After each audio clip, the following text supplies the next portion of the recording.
Écoute cela avec attention, parce que la plupart des gens n'ont jamais compris pourquoi Abraham est devenu l'un des hommes les plus riches et les plus bénis de toute la Bible. Vers l'an 2000 avant Jésus-Christ, dans les plaines de Canaan, près des chênes de Mambré, vivait un berger venu de Mésopotamie nommé Abraham. Mais il n'était pas un homme ordinaire. Tandis que des rois se battaient pour le pouvoir et que des marchands traversaient le désert à la recherche de richesses, Abraham possédait déjà plus d'argent que le pharaon d'Égypte, plus de bétail que les chefs de Canaan et plus d'or que beaucoup de marchands de caravanes.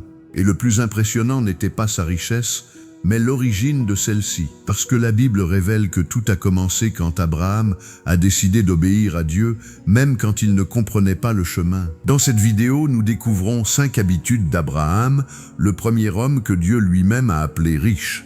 Tous les secrets sont cachés en pleine vue dans le livre de la Genèse. La plupart des croyants les lisent toute leur vie et les manquent complètement. Le premier habit est de donner avec sacrifice. La nuit tombait dans la vallée de Chavé. Abraham venait de gagner une guerre. Il avait sauvé son neveu Lot des mains de 4 rois envahisseurs. Il revenait du champ de bataille avec tout le butin de 5 armées vaincues entassées dans ses chariots, argent, or, bétail, serviteurs, le trésor des empires. Alors un homme apparut sur le chemin, Melchizedek, le roi prêtre de Salam, une figure mystérieuse qui bénit Abraham au nom du Dieu Très-Haut. Et avant même qu'Abraham compte une seule pièce pour lui-même, avant de récompenser un seul de ses soldats, avant de nourrir une seule bouche dans sa propre maison, il fit quelque chose d'étonnant. Il donna à Melchizedek la 10e partie de tout. Genèse 14, 20 le dit clairement, et il lui donna la dîme de tout. Cette phrase a changé pour toujours l'économie antique. Abraham ne donnait pas ce qui restait à la fin du mois, il donna en premier le plus frais, le meilleur. Puis cela devint encore plus étrange. Le roi de Sodome arriva, il offrit à Abraham tout le trésor restant. « Garde-le, Abraham, tu l'as mérité, c'est à toi par droit d'épée. » Abraham refusa, Genèse 14, 23. « Je ne prendrai rien de ce qui est à toi, pas même un fil ou une courroie de sandales. » Pourquoi ? Parce qu'il avait déjà payé son impôt d'alliance au ciel. Il n'avait pas besoin de l'argent de Sodome pour paraître riche. L'habitude est simple. Donne d'abord, prends en dernier. La plupart des personnes endettées aujourd'hui font exactement le contraire. Ils payent la facture du téléphone, les services de streaming, l'abonnement au café et donnent la dîme de ce qui survit à la semaine. Rien ne survit. Abraham a inversé l'ordre et le résultat. Sa maison seule pouvait vaincre des armées. Genèse 14, 14 dit qu'il emmena 318 hommes entraînés de sa propre maison à la bataille, un patriarche avec une armée privée. Parce qu'il a d'abord donné la dîme. Le deuxième habit est la séparation de la rareté. Abraham et son neveu Lot s'étaient enrichis ensemble. Trop riches. Leurs troupeaux se disputaient aux abreuvoirs près de Béthel. Leurs bergers se battaient aux clôtures. La terre ne pouvait plus les contenir tous les deux. La plupart des hommes dans cette situation discuteraient, tracer des lignes, mesurer des acres, engager des avocats. Abraham fit le contraire. Genèse 13, 9. « Sépare-toi de moi, si tu vas à gauche, j'irai à droite. Si tu vas à droite, j'irai à gauche. » Il donna la première chance à son neveu. L'eau contempla la vallée du Jourdain, luxuriante, verte, arrosée comme le jardin d'Éden. Il la prit la meilleure terre, déplaça ses tentes vers Sodome. Abraham resta avec les collines sèches. C'est l'habitude que la plupart des gens ambitieux rejettent. Abraham s'est éloigné du meilleur marché volontairement. Il n'a pas lutté pour la vallée du Jourdain. Il a fait confiance que la terre que Dieu lui avait donnée serait suffisante. Genèse 13, 14. Au moment où l'eau s'en va, Dieu dit à Abraham, « Lève tes yeux. Toute la terre que tu vois, je te la donne à toi et à ta descendance pour toujours. » L'homme qui a libéré la meilleure terre a hérité de toute la terre. L'habitude, ne jamais rivaliser pour la rareté. Abraham a refusé de voir son propre neveu comme un rival. Il a traité le royaume comme infini, pas comme une part à défendre avec les dents. La plupart des gens ne perdent pas d'argent dans de mauvais investissements. Ils perdent de l'argent dans des rivalités, des disputes avec des frères pour l'héritage, des divorces amers, des associés qui deviennent ennemis du jour au lendemain. La mentalité de rareté détruit plus de richesses que les récessions. Abraham a enrichi Lot et s'est enrichi infiniment.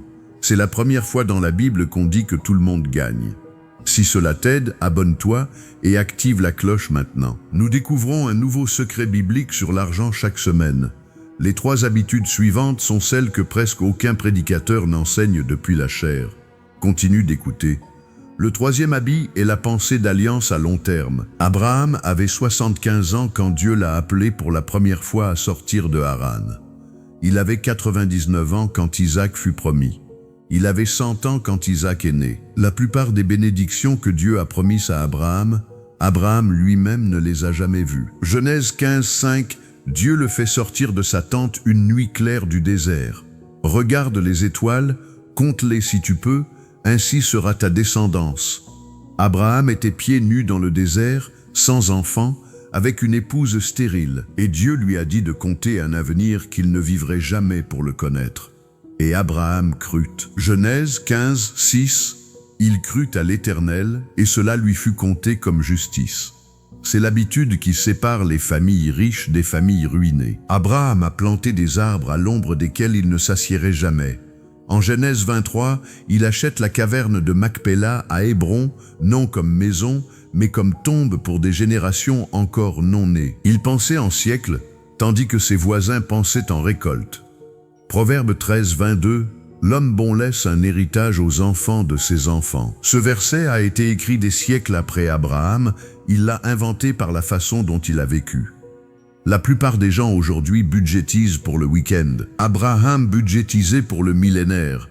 Il n'achetait pas du confort, il achetait l'alliance. Le gagnant moyen de la loterie est ruiné en 7 ans. Ils ont dépensé dans le présent. Ils n'avaient pas d'horizon au-delà de leur nez. Abraham avait un horizon de 1000 générations. C'est pourquoi son nom est encore dans la bouche de 3 milliards de croyants, juifs, chrétiens, musulmans. 4000 ans plus tard, l'habitude est celle-ci: décide aujourd'hui en fonction de la personne que tu seras dans 40 ans et en te basant sur les petits-enfants que tu ne connaîtras jamais dans cette vie. Le 4e habit est l'hospitalité radicale. C'était le moment le plus chaud de la journée aux chênes de Mambré. Abraham avait 99 ans. Il était assis à l'entrée de sa tente, peut-être en train de somnoler. 3 étrangers apparurent à l'horizon. Il ne demanda pas qui ils étaient, il ne leur demanda pas de s'identifier. Genèse 18, 2, il courut de l'entrée de la tente à leur rencontre. Un vieil homme riche courut, il s'inclina jusqu'au sol, leur lava les pieds poussiéreux de ses propres mains.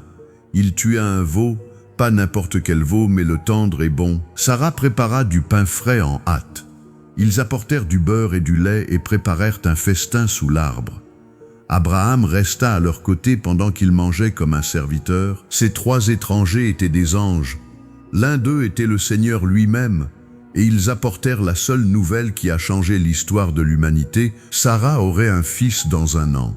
La promesse impossible, celle qu'Abraham avait attendue 25 ans pour entendre. La plus grande bénédiction de toute la vie d'Abraham est arrivée à travers un repas servi à des étrangers qu'il ne reconnaissait pas. Hébreux 13, 2 cite directement cette histoire. N'oubliez pas l'hospitalité, car en l'exerçant, certains ont accueilli des anges sans le savoir. Aujourd'hui, la plupart des gens riches surveillent leurs portes, installent des caméras, filtrent les appels, construisent des murs. Abraham accourut vers l'étranger. L'habitude et la générosité envers les personnes qui ne peuvent pas te rendre l'appareil, parce que c'est exactement la porte par laquelle Dieu entre. Proverbe 19, 17. Celui qui est bon envers le pauvre prête à l'Éternel, et il lui rendra ce qu'il a fait. Abraham a prêté au Seigneur cet après-midi-là. Le paiement, Isaac, qui est devenu Jacob, qui est devenu 12 tribus, qui est devenu la nation d'Israël, qui est devenu la lignée du Messie. Une seule repas servi à des étrangers, ils sont revenus comme nation. C'est la mathématique de l'hospitalité biblique, elle est exponentielle. Le retour est toujours plus grand que l'investissement parce que le ciel tient la comptabilité. Maintenant, nous arrivons à l'habitude que presque personne n'est prêt à imiter. Abraham avait 125 ans. Isaac, le fils de la promesse, était un jeune homme.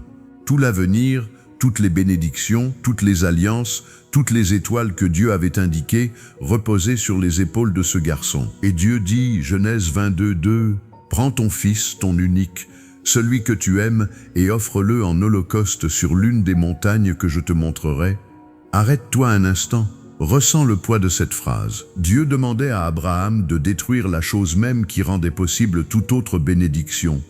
Il ne s'agissait pas de la perte d'une fortune, c'était la perte de l'avenir lui-même. Abraham se leva tôt le lendemain matin, sella l'âne, fendit le bois pour le feu, marcha 3 jours jusqu'au mont Moria avec un couteau à la ceinture et son fils marchant à ses côtés. Isaac demanda « Père, où est l'agneau » Abraham répondit « Dieu lui-même pourvoira l'agneau, mon fils. » Il attacha Isaac sur l'autel, leva le couteau et le ciel cria. Genèse 22:12 Ne porte pas la main sur le garçon. Maintenant je sais que tu crains Dieu, puisque tu ne m'as pas refusé ton fils. Alors un bélier apparut dans le buisson, pris par les cornes. Le sacrifice était prévu. Isaac vécut et Dieu scella l'alliance finale. Genèse 22:17 Je multiplierai ta descendance comme les étoiles du ciel et comme le sable au bord de la mer. L'habitude, être prêt à lâcher la bénédiction pour garder celui qui bénit. La plupart des gens aujourd'hui adorent le cadeau et négligent le donateur. Ils s'accrochent à l'argent, à la maison, à la carrière, au fils, parce que ces choses sont devenues leur identité. Abraham a gardé son identité les mains ouvertes. Dieu l'a testé une fois. Abraham a réussi le test. La richesse a coulé dans sa lignée pendant 4000 ans grâce à cette unique obéissance. Un homme qui peut libérer la richesse est un homme à qui on peut confier plus de richesse. Un homme qui saisit la richesse à 2 mains est un homme que Dieu ne peut plus remplir. Ses mains sont déjà pleines de poussière. L'habitude finale d'Abraham fut celle-ci, ne rien tenir si fort que cela remplace Dieu. Ni l'affaire, ni le compte bancaire, ni l'héritage, ni même le fils de la promesse. C'est pourquoi Abraham a été appelé l'ami de Dieu et est devenu le patriarche le plus riche des Écritures. Voici le récapitulatif des 5 habitudes d'Abraham. 1. Donner avec sacrifice. Il donnait la dîme en premier avant que quiconque reçoive son paiement. 2. Séparation de la rareté. Il libéra la meilleure terre et hérita de toute la terre. 3. Pensée d'alliance à long terme. Il planta pour des petits-enfants qu'il ne connaîtrait jamais. 4. Hospitalité radicale. Il servit des étrangers et les anges le servirent. 5. L'obéissance au-dessus du confort. Il libéra la bénédiction pour rester avec celui qui bénit. Chacune de ces habitudes est cachée en pleine vue dans le livre de la Genèse. Chacune est encore disponible pour toi aujourd'hui. La Bible n'a pas changé, seul le lecteur change. Si le code d'Abraham t'a parlé ce soir, fais 3 choses pour moi maintenant. Premier, commente un seul mot sous cette vidéo. Ton mot de reddition, ce que tu es prêt à lâcher pour que Dieu puisse le remplir à nouveau. Dette, peur, amertume, confort. Une seule parole, je lis chacune d'elles. Deuxième, partage cette vidéo avec quelqu'un qui a besoin de l'entendre, un membre de la famille noyé dans les dettes, un ami piégé dans la mentalité de rareté, un frère ou une sœur qui a oublié que Dieu écrit encore une alliance avec son nom. Troisième, abonne-toi à cette chaîne et active la cloche de notification. Nous découvrons une vérité biblique sur l'argent chaque semaine. La prochaine te secouera plus profondément que l'autel d'Abraham sur le mont Moria. Voici la pensée finale pour ce soir. Abraham n'a pas été béni simplement parce qu'il était Abraham. Il a été béni parce qu'il a obéi. Et ce code n'a jamais changé. Dieu n'a pas réécrit les règles du ciel. Le ciel ne livre pas les richesses aux impatients, aux avares, ni à ceux qui vivent dominés par la peur. Il les livre à ceux qui donnent avec foi, à ceux qui osent croire et à ceux qui mettent tout entre les mains de Dieu. Dans la prochaine vidéo de cette chaîne, nous révélerons la promesse oubliée du jubilé, cette puissante loi biblique capable de briser les chaînes de dette et de restaurer ce que beaucoup croyaient perdu. Ne la manque pas. D'ici là, marche comme Abraham. Donne avant de recevoir, confie toi-même au milieu du désert, sers les autres avec un cœur sincère et n'aie jamais peur de tout remettre à Dieu, parce que c'est là que commence la vraie abondance. Et si ce message a touché ton âme, abonne-toi à la chaîne, active la cloche et rejoins cette communauté qui cherche chaque jour la vérité, la foi et la sagesse de Dieu. Que Dieu bénisse ta vie et que cette nuit marque le début d'un nouveau chemin pour toi.